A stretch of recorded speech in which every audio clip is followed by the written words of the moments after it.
Buenos días a todos. Es un placer hoy estar aquí. Agradecer la amable invitación que nos ha hecho el Foro ACUI a participar en este foro que está muy consolidado y que ya felicito de antemano por la iniciativa a todos los organizadores. Y decir que, bueno, que para mí, independientemente de que es un día triste, que hay que, como decía en la inauguración, Manuel Rey, hay que lamentar esa pérdida de Valeriano, una persona muy entrañable y que, bueno, que luchó por Galicia y por las cuentas de Galicia de una manera importantísima. Yo que lo conocí y últimamente desde la Confederación de Empresarios de Galicia tuvimos bastantes reuniones para aquilatar lo que la industria y las empresas gallegas tenía que ser en esa reindustrialización de Galicia para llegar a ese 20%, pues realmente, desde mi punto de vista, creo que era un luchador nato y bueno, nos ha dejado y bueno, pues lamentar y bueno, y a la familia y a sus compañeros de la Xunta de Galicia, pues darle un abrazo fuerte, ¿no? Para mí, como decía, es un placer estar hoy aquí, fundamentalmente en unas instalaciones que yo conocí hace muchísimos años, desde Insuiña hasta llegar a la hoy Pescanova Biomarine Center, y que realmente, bueno, pues unos pioneros en relación con el rodaballo de aquella década de los 80 y un punto de referencia de lo que se hacía en agricultura en Galicia, en España y a nivel internacional, ¿no? Yo creo que esos son datos que no los tengo que decir yo, pero que son constatados y que realmente estar hoy aquí pues realmente es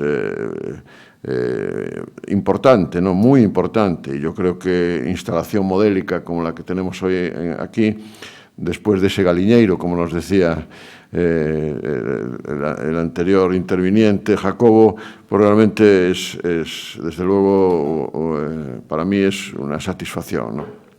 Yo voy a hablar de lo que es el clúster mar alimentario de Anfaco Cecopesca, que conozco bien y que lo creamos también una serie de empresas que creyeron en lo que era la investigación, la innovación, el desarrollo tecnológico, un centro tecnológico de referencia a nivel nacional e internacional, y en el cual, bueno, pues creo que hemos aportado entre todo el equipo de Anfaco Cecopesca, y aquí hoy están varias personas de ese equipo, tanto Sandra Rellán como Mohamed en acuicultura o José Ramón, o desde el punto de vista socioeconómico Félix Fernández, pues realmente hemos apostado a que sea una organización que, como bien se ha dicho, factura en el año 19 más de 11.000 millones de euros, ¿no? Las empresas asociadas, ¿no? Creo que en esta situación que nos hemos encontrado de COVID-19 y de pandemia, pues realmente son datos significativos, pero más que eso es el empleo que tiene y que acapara todas las empresas de Anfaco Cecopesca, en el cual, bueno, pues se habla del 7%, solamente en la industria conservera el 7% del empleo industrial de Galicia, ¿no? Y eso, bueno, dice mucho. Primera zona productora de la Unión Europea, segunda a nivel mundial. Bueno, son datos en los cuales, creciendo siempre en empleo, ya veremos con esto del COVID y los temas de seguridad en función de las distancias, etcétera, y de los turnos y tal, cómo irán los datos de este año 21. Pero bueno, siempre los asociados en este momento que están en Anfaco Cecopesca se distribuye un 55%, alrededor del 55% de actividades industriales y un 38% de actividades de comercialización y un 6% de otras actividades, ¿no? Yo destacaría fundamentalmente el complejo Mar Industria, como nos hacemos llamar, realmente con actividades industriales y comercializadoras de productos de la pesca y de la acuicultura, ¿no? Más de 240 empresas, de todos los eslabones del complejo Mar Industria. Es una organización que, como se ha dicho, en 1904 pues, se creó en aquella Unión de Fabricantes de la Ría de Vigo, que después se extendió a la Unión de Fabricantes de Galicia, y en el año 77 como asociación, ¿no? Se creaba el asociacionismo en España con la ley nueva de asociacionismo y, bueno, ANFACO dio el primer paso creando incluso la Federación de Industria, Alimentación y Bebidas a nivel nacional, etcétera, la FIAB, etcétera, etcétera, ¿no? Pero hay un apartado de ANFACO que nunca lo ha dejado, que fue el tema de la investigación, la innovación y el desarrollo tecnológico. Y yo creo que ahí, desde el año 1949, con aquel Departamento Técnico de Investigación de ANFACO, en aquel momento Unión de Fabricantes de Conservas de Galicia Cooperativa, yo creo que marcó un hito dentro del ADN de las propias empresas del complejo Marindustria y sobre todo gallegas, que son más del 80% de los que forman ANFACO Cecopesca, ¿no? Por lo tanto, una referencia tanto a nivel nacional e internacional. También estamos en otros países, en más de 20 y tantos países del mundo, pero vamos acompañando a nuestras empresas y tenemos una magnífica relación, ¿no? La polarización está fundamentalmente basada en las grandes empresas suponen el 18%, eso sí, concentran la cifra de negocio mayor, que alrededor del 75%, y el resto, como sabemos, y el 70% del empleo, pero el resto son el complejo empresarial que tenemos en nuestro país, en España, en Galicia también, que son pequeñas y medianas empresas, pymes, y fundamentalmente muchas veces micropymes, ¿no? Entonces, yo creo que ANFACO ha sabido acomodarse a esa situación, aun siendo un clúster líder a nivel mundial en la transformación y comercialización del producto de la pesca y la agricultura, bueno, que tiene una composición de ámbito nacional, pero que, bueno, pues efectivamente todos esos pasos que ha ido dando a lo largo de las décadas, pues representa el 85% de la facturación de lo que son las empresas gallegas y el 80% del empleo, de lo que es industria de procesado y conservación del producto de la pesca. Veremos ahora también cuál es ese entramado que está dentro de ANFACO, que no solamente nosotros nacimos del sector conservero, pero en este momento hay 95 empresas de congelados, de acuicultura, de 100% del bacalao de España y salazones, 100% del ahumado, del pescado ahumado de España, 100% de la harina y aceite de pescado de España. En fin, es un conglomerado en el cual, aunque hemos nacido de la conserva y no perdemos esa identidad, y Galicia en eso pues exporta a los 5 continentes, a más de 140 países y seguimos teniendo una participación muy importante de voz a nivel tanto nacional como europeo o incluso en organismos multilaterales, ¿no? Somos el mayor exportador de la Unión Europea. A lo mejor a veces no se sabe que la conserva de atún es el primer producto de exportación de España en el mundo del mar. El atún, tenemos plantas de más de 110.000 toneladas de atún de productoras aquí en Galicia, tecnológicamente muy avanzadas, y yo creo que, bueno, en ese sentido tenemos que competir con los países asiáticos, pero competir nosotros para esos costes de mano de obra que tienen ellos, nosotros competimos por tecnología, ¿no? Y aún así creciendo en empleo. Yo siempre digo que, y he ido a varios foros fuera de Galicia, en Madrid, en Castilla-La Mancha, etcétera y tal, donde con el mundo sindical pues se habla de que se vamos a perder empleo por el tema de esa industria 4.0, ese incremento de tecnología, esa industria más robotizada, más automatizada, con más visión artificial, etcétera. Y yo digo lo contrario, yo creo que se están transformando los empleos. Y ahí los nuevos empleos tendrán que orientarse a todas estas cuestiones que en este momento, bueno, pues está claro que la propia Unión Europea ha marcado una serie de ítems, como son la digitalización, la economía verde, la economía circular, basada y fundamentada en las personas, pero en la cual las empresas también tienen que adecuar a estas cuestiones, ¿no? Yo creo que ahí la conserva de atún, que es el primer producto producido y exportado por la industria de transformación de España, realmente se ha ido adaptando de una manera muy importante. Tenemos tecnológicamente las plantas, yo creo que más avanzadas del mundo, y eso nos da el que podamos competir a un nivel global, ¿no? Porque hoy el mercado es global, como decía, estamos en más de 140 países del mundo, somos el segundo a nivel mundial productor y Galicia juega ahí un papel relevantísimo con más del 80%, 85% de las producciones, y yo creo que en ese sentido, con la pandemia, al ser considerado un sector sensible y un sector prioritario, pues realmente se incrementó la facturación en un 5%, hemos exportado más también, se aumentó la producción en un 2%, en un 4,8% en valor y se ha exportado más también. Estamos prácticamente en el 50% de la producción que hacemos se exporta. Eso significa de que en esos 140 países del mundo, y yo creo que eso, bueno, pues, significa de que Galicia ha sabido hacer los deberes, como se dice en Bruselas muchas veces, ¿no? Con esas empresas asociadas, como veis, el abanico es muy amplio. Efectivamente, el 100% prácticamente de conservas de pescados y mariscos de España. De congelados tenemos el top 15 de España, también están en Anfaco, independiente de que hay otras organizaciones que también se dedican específicamente al congelado. El bacalao y salazón es el 100%, ahumado de pescado el 100%. Tenemos del sector mejillonero, pues, por ejemplo, toda la ría de Vigo está en Anfaco, la ría de Aldán, en fin, y bueno, otras empresas relacionadas con el mejillón, por ejemplo, de la ría de Sada, que tiene más de 90 y tantos mejilloneras, solo una propia empresa, pues está con nosotros, en fin.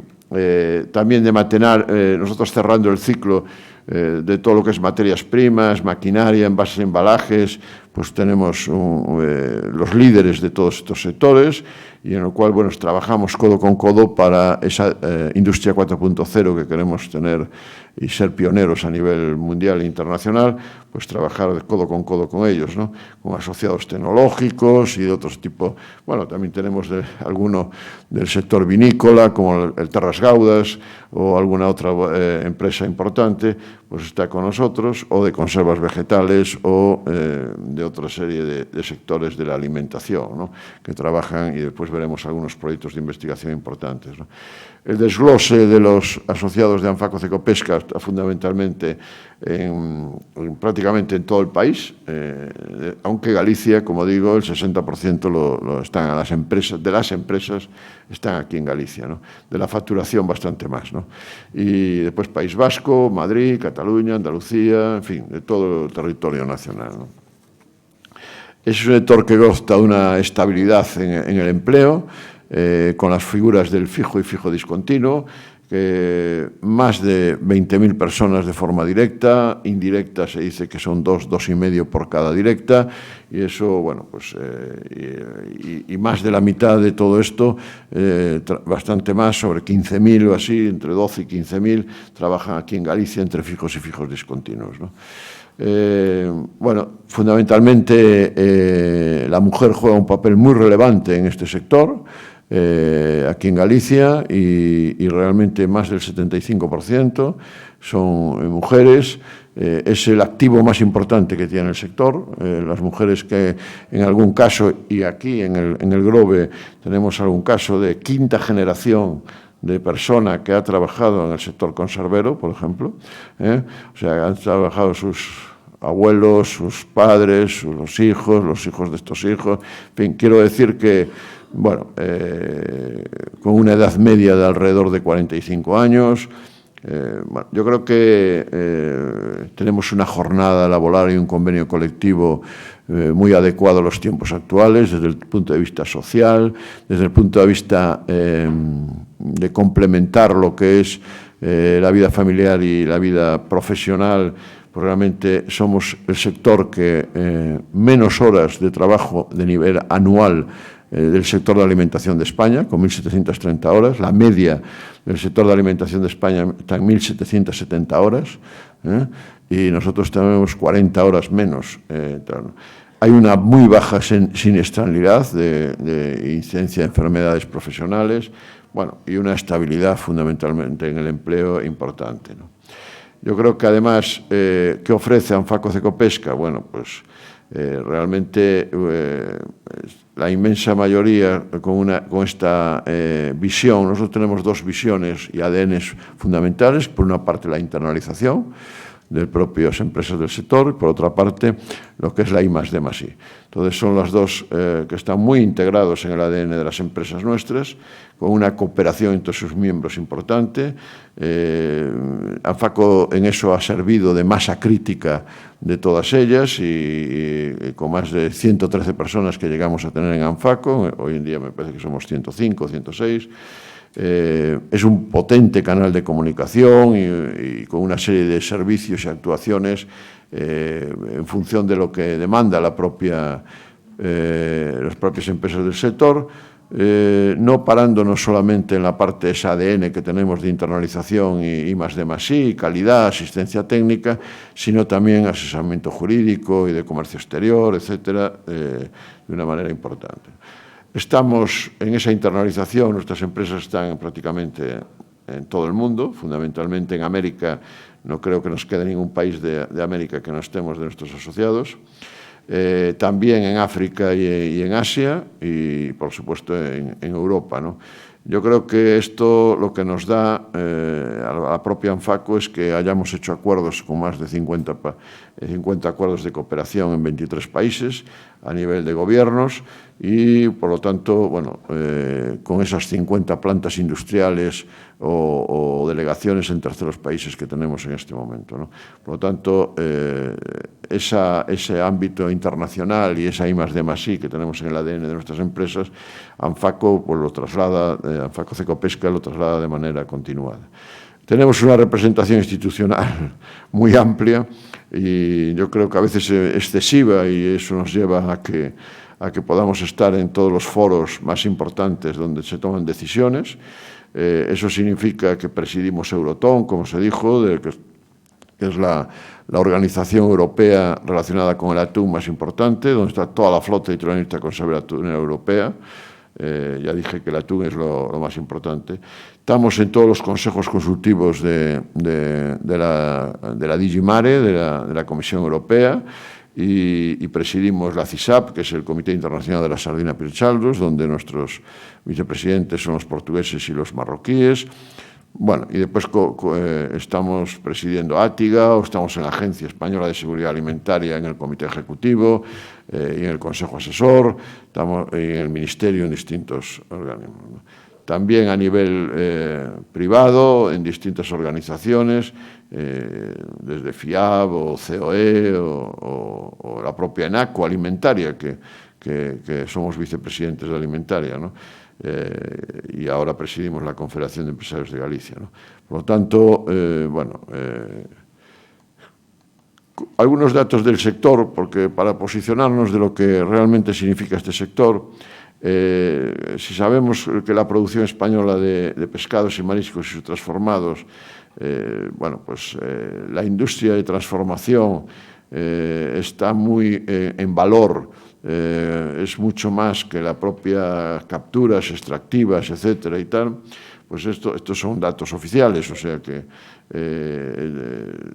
877.000 toneladas. Esto hay que decir una cosa, el sector extractivo de salvaje, etcétera, de pescado salvaje, de capturas, de pesca salvaje, realmente desde los últimos datos que la FAO nos están dando, desde hace ya 4 o 5 años está estabilizado, ¿no? Estamos hablando de niveles de 92, 94 millones de toneladas y en algún caso ahora con los organismos regionales de pesca se está intentando, y las paladas biológicas, pues bajar un poquito esos esfuerzos pesqueros para la sostenibilidad de los recursos.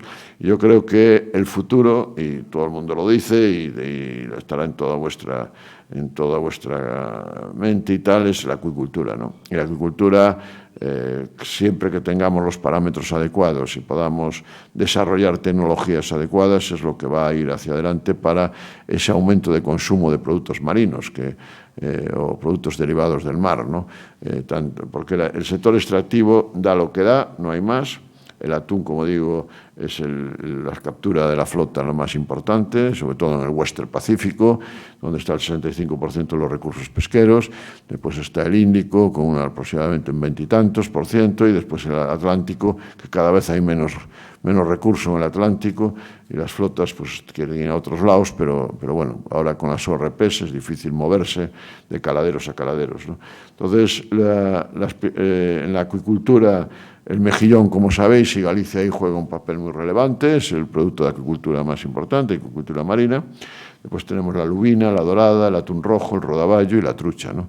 Yo creo que el rodaballo en Galicia es un punto de referencia a nivel mundial, y por lo tanto, bueno, todo esto con empresas muy señaladas y muy importantes que tenemos aquí en Galicia y que están comercializando ese producto, ¿no? Que también lo han pasado en algún momento complicado durante esta pandemia, pero que después en el desarrollo ha ido a mejor y bueno, esperemos todos que esa recuperación, yo ya no digo la recuperación, porque en datos macro sí que estamos recuperando, pero en datos, vamos a decir, esa consolidación de esa recuperación es lo que está por ver, ¿no? Efectivamente, Galicia, por ejemplo, en turismo y en una serie de cuestiones, pues ha ido muy bien en este verano. La verdad es que yo, por lo que pregunto, desde la Confederación de Empresarios de Galicia, la hostelería y todo eso, pues ha estado en niveles del 80-90% de ocupación, y eso es bueno para Galicia, pero creo en el sentido que tenemos que esperar a datos a ver si se consolidan esas recuperaciones y no es una burbuja, ¿no? Ahí, como vemos, la transformación está en el 43% en toneladas, las capturas en un 42% y la producción agrícola en un 15%. Y si vamos al valor, entonces sí que los transformados, pues hay mucho más valor añadido, y entonces es el 68%, las capturas el 25% y la producción agrícola un 7%, ¿no? En cuanto a la producción total, en función de tipo de productos del mar, en el año 2020, en el año pasado, que respecto al año 19 creció en un 9%, vemos que realmente los pescados en conservas y preparados creció en volumen, está alrededor de un 50,6%, esa producción, el pescado congelado un 20,1% y así descendiendo en función de cada uno, pescado ahumado o crustáceos congelados o en salmuera, ¿no? Si vemos lo de la conserva, que aquí en Galicia para nosotros es muy importante porque somos la primera zona productora de la Unión Europea y la segunda a nivel mundial, realmente, bueno, ha crecido un 2% en volumen, un 4,8% en valor. Ya dije que el 50% se exporta de todo esto, ¿no? Por producto, el atún, como decía, es el producto de referencia, y después se le seguirían los mejillones, y, bueno, después la sardina y después los mejillones, ¿no? Ahí tendréis una tarta donde explica perfectamente la conserva de túnidos, como veis, de manera muy relevante, y a partir de ahí, si sumamos además el atún claro, que son los túnidos tropicales, que son el 64%, y el atún blanco, el 4%, y el atún con vegetales, pues nos ponemos en el 70%, casi las 2/3 partes es el atún, ¿no? En cuanto a las exportaciones, pues realmente, efectivamente, ha ido evolucionando positivamente. Este primer semestre fue raro, vamos mal, ligeramente mal, vamos a decir así, ligeramente mal porque se va acomodando, pero todos estos últimos años siempre se ha incrementado de una manera significativa la exportación, ¿no? Y estos meses primeros hasta junio, julio, pues realmente aún vamos por debajo del año anterior, ¿no? En cuanto a los principales productos de la pesca y agricultura españoles, en el año 20, pues el pescado fresco se exporta fundamentalmente a Portugal, Italia y Francia. Este es un común denominador para casi todos los productos pesqueros españoles, ¿no? Y fuera de la Unión Europea eso varía mucho más en función del tipo de pescado, ¿no? O de cómo está en la preparación, si es conserva, si es congelado, si es fresco o es un crustáceo y tal, ¿no? Pero fundamentalmente lo que es Portugal, Italia, Francia, o Italia, Francia, Portugal, o Francia, Portugal o Italia y Portugal, siempre estos tres siempre están a la cabeza, ¿no? Diríamos que es el top 3, ¿no? Bueno, y fuera de la Unión Europea, normalmente pues está Marruecos, está Estados Unidos, que son los grandes consumidores de este tipo de productos. En cuanto a las exportaciones, pues realmente han ido, como decía y hablaba, pues tenéis ahí los datos, se ha incrementado con respecto al 2020 en el 21 de enero a julio un 1,92 y en volumen y 8,24 en valor. Sin embargo, en otros productos pues no fue tan significativo. Más de 121 países que se comercializan los productos de la pesca y agricultura gallegos. También Italia, Francia y Portugal son los más importantes. Y después, en función del tipo de producto, estos son datos de aduanas, por lo tanto, que elaboramos nosotros en Anfaco Cecopesca, en nuestro Departamento de Comercio Exterior. En cuanto a consumo en hogares, también tenéis ahí unas estadísticas que son del MAPA, del Ministerio de Agricultura, Pesca y Alimentación, y que nosotros tratamos, y así vemos un poquito el gasto per cápita que se está produciendo, y bueno, podemos ver tanto de pescado fresco como de pescado en conserva, como congelado, etcétera, etcétera. En los hogares españoles, el COVID-19 pues, ha tenido una incidencia, se ha incrementado el consumo en los hogares españoles. Claro, estaba cerrado todo lo que es el canal Horeca, estaba cerrado todo lo que es la restauración, la hostelería, y por lo tanto las personas, todos nosotros nos hemos cerrado en casa y hemos incrementado el total de pesca, ha sido del 10,5 en volumen y un 13,8 en valor, ¿no? Con todas las medidas de seguridad, habidas y por haber, y el consumo. Por ejemplo, en conservas de pescado se incrementó un 10,5 y un 11,1 respectivamente, en función de lo que es volumen o valor. Y, bueno, se ha comportado bien porque era un producto esencial, ¿no? El atún, como veis, bueno, ya lo hemos dicho, que en el año 2020, pues desde luego los meses de marzo, abril y mayo fueron muy significativos. Recuerdo la semana 11 del año 20, del año anterior, donde incrementó probablemente el consumo de conservas de pescado en un 88%, en la semana 11, que fue la primera semana del 16 de marzo, aquella cuando empezó la pandemia, etcétera, y todos nos recurrimos en casa, etcétera, pues la conserva un 88% solo en aquella semana. Después bajó y tal, y al final pues esos datos que estaba dando antes, ¿no?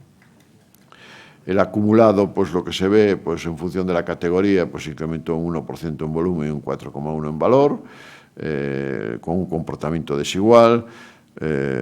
Yo creo que este año, con los temas, estas rarezas que se están produciendo y los incrementos de las materias primas de una manera muy significativa, ya no digamos de la electricidad, del gas, etcétera, que también, y de otros insumos, de los fletes, los contenedores, etcétera, pues realmente va a ser un año complicado, muy complicado para los sectores, para todos los sectores en general, para las materias primas, y bueno, tenemos que hacernos ver Europa, y yo que estoy en un grupo a nivel europeo del futuro de la Unión Europea, tengo que decir que realmente la preocupación es que hay que reindustrializar Europa, hay que empezar a tener materias primas en Europa, tenemos que resolver nuestros problemas los europeos y dejarnos de depender con nuestros procesos industriales en Asia o en otros países, porque al final no teníamos ni mascarillas, y tuvimos que echar mano de Asia para que nos trajeran las mascarillas. O sea, el que creó la problemática nos daba después la solución.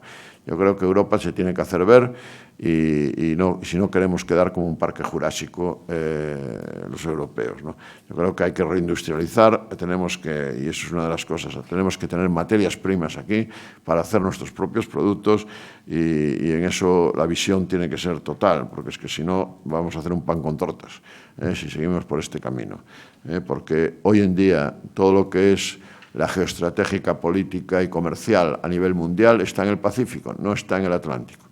Entonces, aquello de Europa, Estados Unidos ya no está ahí, estamos en Estados Unidos, China y los 5 dragones, y estamos de ese lado. Y además, si tenemos a Rusia arriba, pues más que más, con India por ahí, tal. Entonces, esas incertidumbres tenemos que solventarlas desde Europa, haciendo más Europa y haciendo más industrial a Europa para producir para los europeos, ¿no? El COVID-19 ha producido, y sobre todo el post-COVID-19, pues una serie de avatares dentro de nuestras situaciones personales. Se incrementó el consumo en hogares, como decía, se incrementó un canal de gran distribución y la creciente importancia de temas de seguridad y salud en las empresas. La venta online creció, pero no muy significativo. Sí que creció algo. Es una oportunidad de cara al futuro, seguramente, pero hay algunos productos que sí, pero hay otros productos que realmente le va a costar esa venta online, ¿no?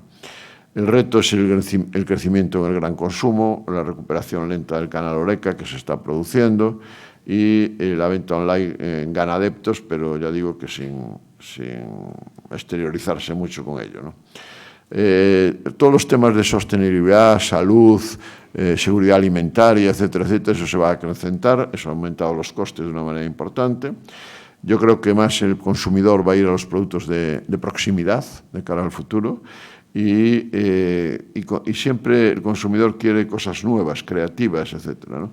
Y eso es lo que realmente desde la industria y de todos los sectores de comercialización tenemos que empezar a vernos, ¿no? El 20 cayó el cierre de fronteras que hubo en algún momento y la incertidumbre económica, las tensiones comerciales, el Brexit, que también intervino ahí por el medio y ahora ya vemos cómo le está resultando a los británicos. Pero realmente, bueno, esto lo que ha llevado es a un cierto mayor proteccionismo por parte de los países, ¿no?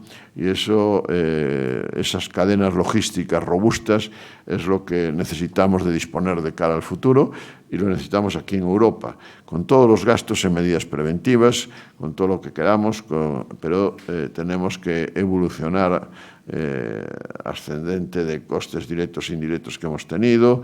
Eso produce una disrupción importante en las empresas, ha producido, y una incertidumbre de cara al futuro, pero que no tengo duda que las empresas se acomodarán, la inmensa mayoría, otras, como siempre, quedarán en el camino, ¿no?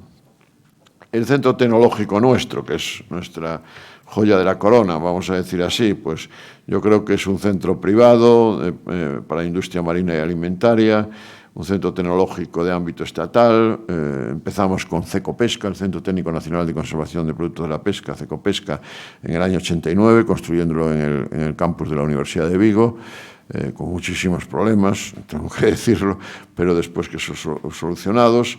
Y que, bueno, desde la I+D, desde aquel Departamento Técnico de Investigación de ANFACO, pues realmente desde 1949, pues 70 años haciendo I+D+I, ¿no? Yo creo que las acreditaciones que tenemos en el momento actual es una de las bases fundamentales. Somos un agente dinamizador a nivel de la I+D empresarial, siempre con esa cultura emprendedora y creativa que se impone desde los cuadros que tenemos en ANFACO CECOPESCA. Nos gusta capitalizar el conocimiento y la creatividad y la generación de valor, y ahí somos un centro de excelencia en este momento en biotecnología azul e industria 4.0, ¿no? Ahí siempre buscamos y participamos en las principales consorcios, alianzas, plataformas relacionadas tanto tecnológicas españolas como europeas, incluso a nivel internacional, y tenemos con esa base asociativa de empresas 530 clientes todos los años, ¿no? Yo diría que en I+D+I movilizamos a más de 100 empresas y en tecnología analítica, laboratorio más acreditado de España en este momento, no lo digo yo, lo dice la Entidad Nacional de Acreditación ENAC, con más de 180 acreditaciones, pues realmente estamos a la cabeza en función de nuestras áreas, ¿no? Y ahí tenemos una serie de indicadores, ¿no? Bueno, tenemos una inversión de 22,11 millones de euros en el campus de la Universidad de Vigo, con 3 edificios, y un equipamiento de última generación, ¿no? La última fue una inversión de 8,9 millones de euros con ese centro que se llama el CIDMA, Centro de Innovación y Tecnología Marino-Alimentaria, ¿no? De Industria Marina y Alimentaria. con una facturación en el año 20 de 7,65 millones de euros, donde la mayoría son servicios tecnológicos y de I+D+I, 6,2 millones de euros. El 81% de los ingresos que tenemos en Anfaco Cecopesca proceden de actividades de I+D+I. Entonces, y prestación de servicios tecnológicos. Y la financiación privada es del 62%. El resto optamos como universidades o centros de investigación, OPIs públicos o privados, a proyectos de investigación a nivel nacional e internacional. Nuestro lema es inversión y rentabilidad, y buscar retorno para las empresas asociadas con esa profesionalidad y eficiencia que nos caracteriza, ¿no? 105 profesionales en plantilla en este momento, siempre hay hasta 113, etcétera. Equipo multidisciplinar, de alta cualificación. Ahí no están los doctores, pero creo que tenemos más del 25-30% de doctores en nuestra plantilla. Con a 20%, por ahí de doctores teníamos algo más, pero vamos creciendo en otras disciplinas, y entonces, pues el 20% de doctores. Política de igualdad, el 69% de la plantilla son mujeres, 72 trabajadoras, y el 31 son hombres, 33. Estabilidad laboral del 88%, en contrato indefinido. 530 clientes, 488 clientes nacionales de 41 provincias, 42 clientes extranjeros de 21 países, de todas esas actividades de aceite y harina de pescado, acuicultura. Creo recordar, y no sé si Mohamed me rectificará, pero creo que teníamos sobre 18 proyectos o 12 proyectos de acuicultura. ¿Cuántos son? 12 proyectos de acuicultura muy relevantes, muchos de ellos europeos, y con unos consorcios muy importantes, ¿no? Cerca, yo digo, de 100 proyectos anuales de I+D+I, más del 60% bajo contrato directo con empresas, que es lo que nos gusta trabajar, con empresas codo con codo. Somos líderes en la única red cervera de centros tecnológicos financiada por el CEDETI, con 4 millones de euros de ámbito de la alimentación saludable, y 2 proyectos de industria del futuro 4.0 con un presupuesto global de 2,1 millones de euros y con IFAS de Aterra con 2 millones de euros, ¿no? Entonces, 4 unidades mixtas con el grupo Emenasa, 2, con el grupo Calvo, con el grupo Gealsa, movilizando un importe de 8 millones de euros, y 8 proyectos 100 que tenemos en este periodo 2015-2023. Por lo tanto, trabajando, como digo yo, ¿no? Y ahora formamos parte también, hace el año pasado, creo recordar, o hace 2 años, el Hub de Innovación Digital promovido por GAIN, el Data Life de biotecnología y el Galicia for Food de Industria 4.0, ¿no? Esas son las líneas de investigación que nosotros tenemos, las 4 líneas de investigación sobre biotecnología y salud, sobre sostenibilidad y economía circular, sobre digitalización e industria 4.0 y sobre recursos marinos y acuicultura, ¿no? Las actividades de transferencia, tenemos 21 patentes, 22 publicaciones científicas, 8 proyectos de transferencia, convenios de colaboración, en fin, yo creo que somos promotores de la industria 4.0, la fábrica inteligente en la industria marina y alimentaria. Yo creo que hay que ganar el reto futuro a través de la tecnología y adecuándose a esos nuevos rubros que llegan de cara al futuro, ¿no? En tecnología analítica, como decía, somos el laboratorio más acreditado de España, lo dice NAC, no lo decimos nosotros. Tenemos acreditaciones que somos únicos a nivel del Estado español, bajo la lista de ensayos de bajo acreditación, la LEVA, para secuenciación de ADN, análisis filogenético y PCR a tiempo real y final, mediante cubriendo identificación de especies, todo esto, y detección de alérgicos. Fundamentalmente esto es para detección de fraudes en el mercado, Y el primer laboratorio de la Comunidad Autónoma de Galicia en ensayos de gluten, alérgenos, microbiología y información nutricional. Ahí están los procedimientos acreditados, 178. Tenemos más en cartera, más de 400, pero acreditados 175 procedimientos acreditados por ENAC. de los 346 clientes de laboratorio, casi 35.000 muestras gestionadas al año.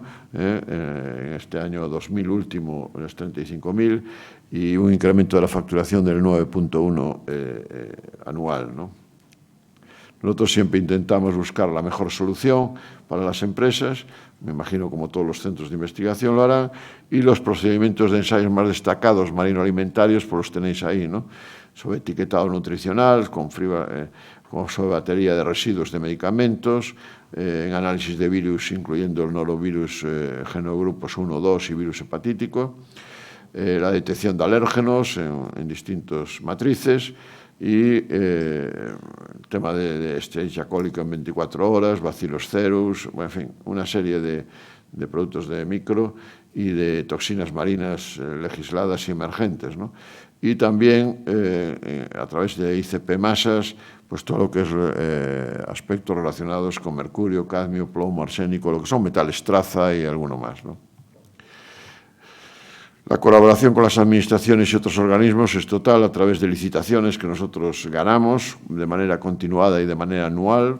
Pues con la Generalidad Valenciana ya llevamos varios años ganando la licitación, con la de Cantabria exactamente lo mismo, con Asturias, con las Islas Baleares, con el Gobierno vasco, con Sanidad Exterior, sobre todo para el plan de control de países terceros, el grupo de trabajo de la Comisión Europea para la detección de alérgenos, en el FDA americano, bueno, laboratorio de referencia de la Comunidad Autónoma de Galicia, en fin, la propia OAC americana, pues estamos en el programa como laboratorio independiente.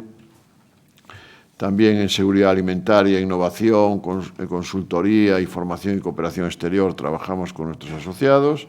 Tenemos una serie de indicadores, como tenéis ahí, de más de 2.244 consultas en el año 20, de las cuales consultas técnicas son 1.729, 103 servicios específicos con empresas, sobre todo de revisión de etiquetados, consultoría, etc. También en asistencia técnica, 752 actividades, entre asistencia técnica de procesos, de esterilización y calibrado, de laboratorios, de peritaje. Hacemos un máster con la Universidad de Vigo ya hace años, que fue el tercero mejor valorado por los alumnos de la Universidad de Vigo, de Ciencia y Tecnología de Conservación de Productos de la Pesca, acciones formativas, cooperación internacional, 200 actividades de cooperación internacional en 40 países, y por mi parte nada más. Me estaban dando la hora y yo creo que más puntual no he sido. Gracias.